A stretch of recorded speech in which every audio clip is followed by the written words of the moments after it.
15 tauhan ng Police Provincial Office 11 nagpositibo sa random testing ng PNP. Umabati sa balita si Abante reporter Edith Isidro.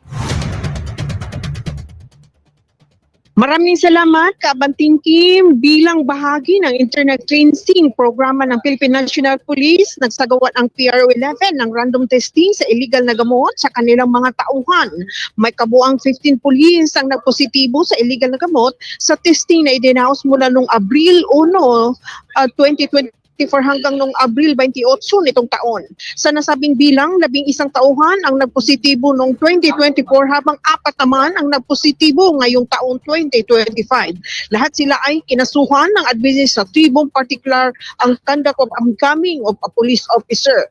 Isang tauhan naman ang nadismiss sa serbisyo habang ang mga natitirang individual ay naharap ngayon sa administrative proceedings dahil ang kanilang mga kaso ay maayos na sa endorso at kanilang mga unit.